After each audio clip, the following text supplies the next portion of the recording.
Member Eugene Saunier says, oh, did I get to see his Post-Apollo Flight Controller 101, every console exchange explained? I did not.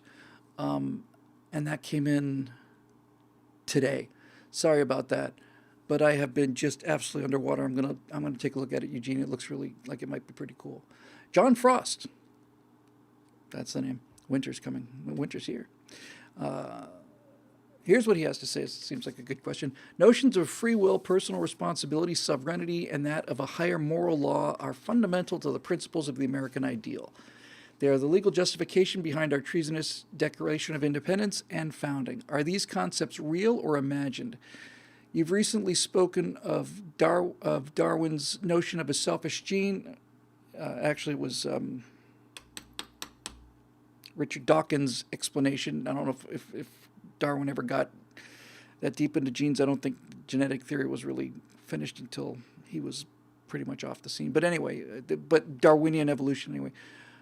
You recently spoken of Darwin's notion of a selfish gene and seem to have given it a fair share of credence. Is this not just another argument for some kind of deterministic morality and basically a denial of human free will?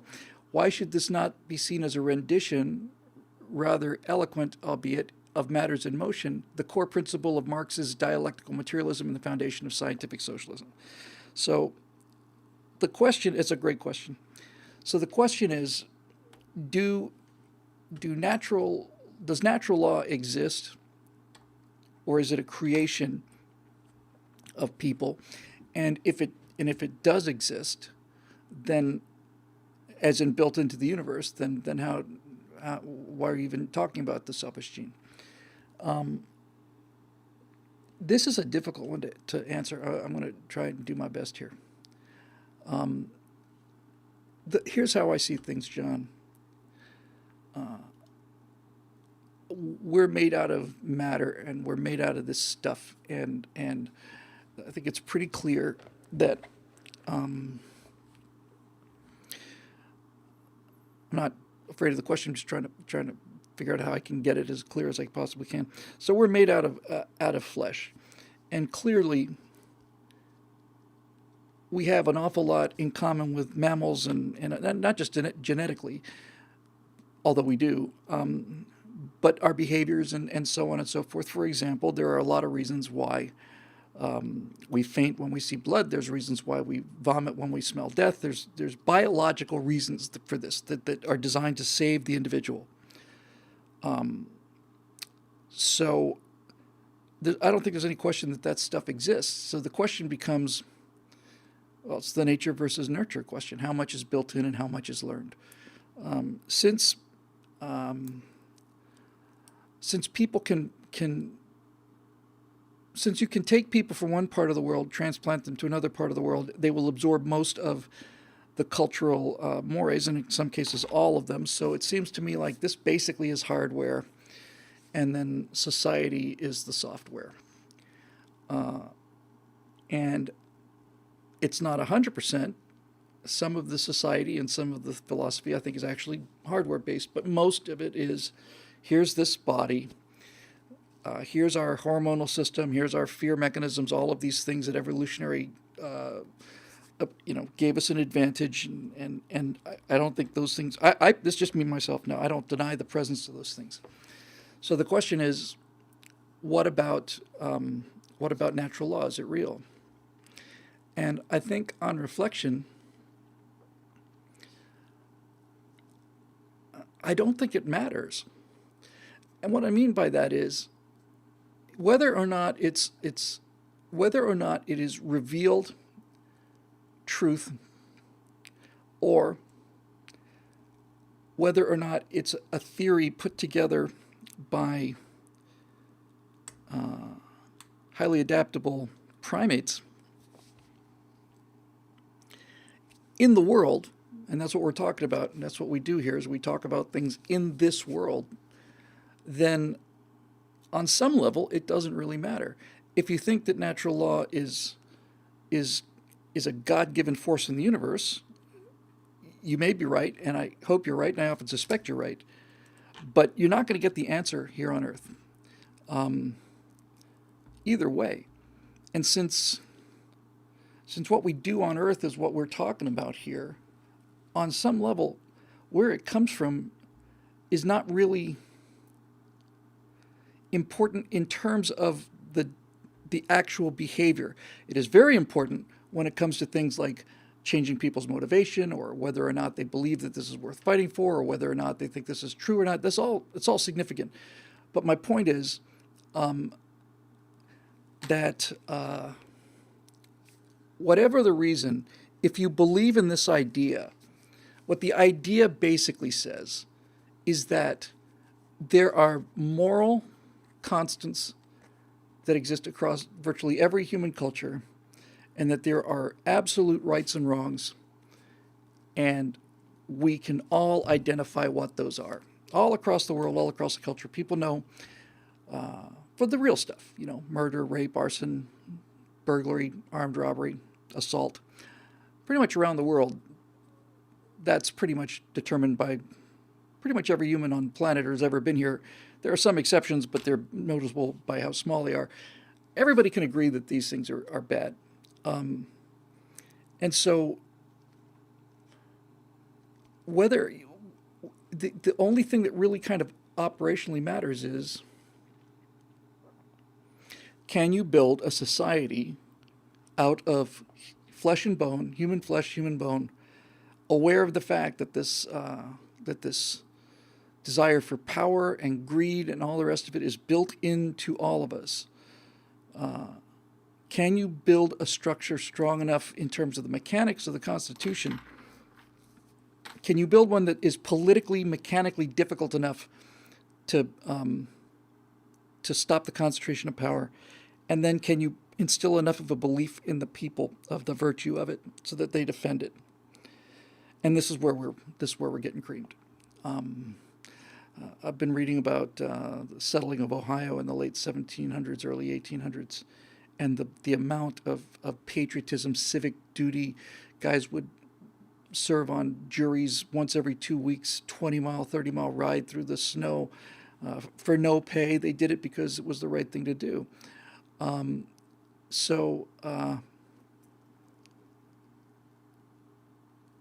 It's wherever the idea comes from. I don't know the answer to that. And if you feel like you do, I'm very, very envious of you. But for me, it doesn't really matter too much, because if you have the belief that there are laws and moral codes above the ones that man make for himself, then you've cracked the code, and then defending it then becomes the primary problem, because once people have too much of this, or have it for too long, they begin to think that this is the way of the world, and we can eliminate all of these protections. We don't need a Second Amendment because the government won't ever do anything bad.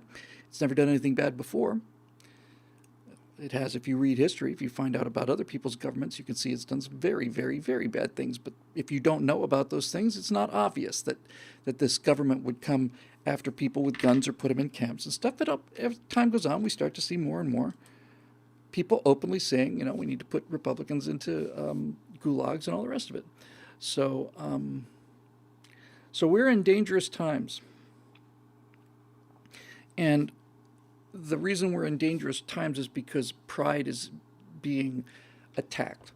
Not the bad pride, because all of us have to have that pride beaten out of us if we're going to be useful. But the pride in the things that we should be proud about, in the achievements, the moral achievements, the philosophical achievements of what the United States is based on. We not only no longer taught to be proud of them, we're actively, consistently, constantly being taught to be ashamed of them. And that is the end of the ball game right there. Because there's no reason for you to buy any of this stuff. It's not, whether or not you believe in natural law at the present time anyway, is not going to determine whether or not you get a hamburger at McDonald's. It will someday, but not right now. So what reason is there to believe in it and defend it if you've never been taught about what it is? And it's not a question of indoctrinating people into believing it. It's just a question of explaining it in context so that any person can look at this and say, Well, yes, of course there's flaws, but compared to what else is going on in the world, and compared to the fact that we cannot build perfect societies because we can't make people perfect, then by God, this is something absolutely astonishing. We need to defend it and improve it if we can, knowing we'll never make it perfect. So this is the whole thing comes down to, the more I think about this, the clearer it becomes. You can talk about capitalism, you can talk about property, you can talk about individual rights, self-defense, all of these things, freedom of speech, all of it, all of it, all of it. What it comes down to in the end is this society, for the first time in history, recognized that individuals are precious and irreplaceable, that their lives are one shot, and that what happens to them in their life is everything of importance to that person. They're not cogs in a machine. They're not. In Agincourt, after the Battle of Agincourt was over, they took a poll of how many Englishmen had died, and it turned out, well, the Earl of Warwick and the Earl of Sussex and a couple of other gentlemen of note, plus 250 men at arms. And this is the attitude that's been in all civilizations since the dawn of time.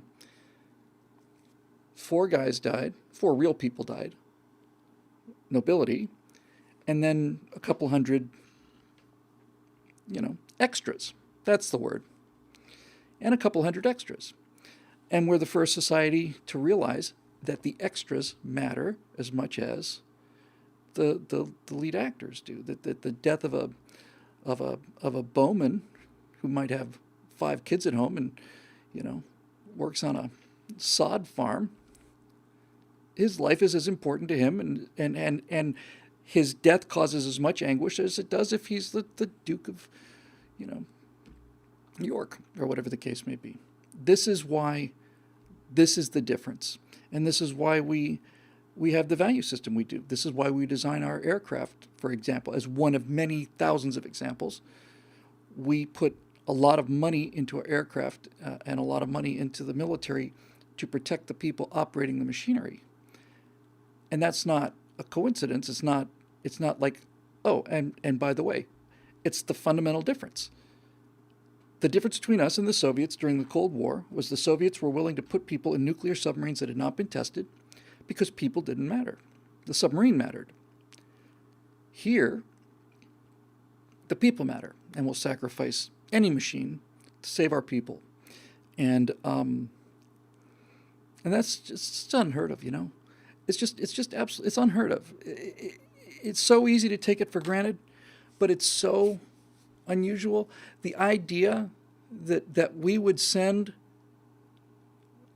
warriors out back to a battlefield to retrieve somebody who wasn't the king or the son of the king, or that we would just send, an entire group of guys who are ready to get killed, we'd send them back in there to just get a man at arms, a pikeman, or a guy with a bow, one of these unnamed people. We would be willing to do that. Yeah, we would. He's as important as everybody else. And this is where we get into this horrible trouble.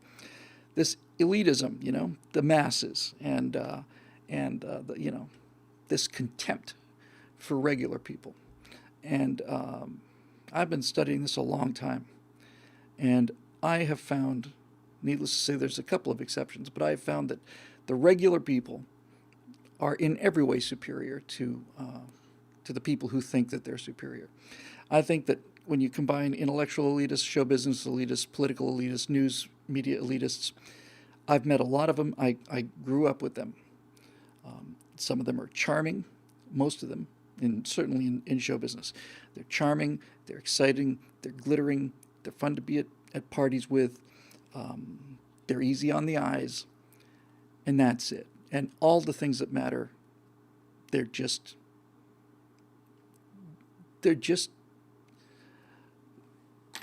regular people are just better people. I mean, if you, by any definition of what better or worse means in terms of good or bad, you're obviously making a huge generalization here, but it's true.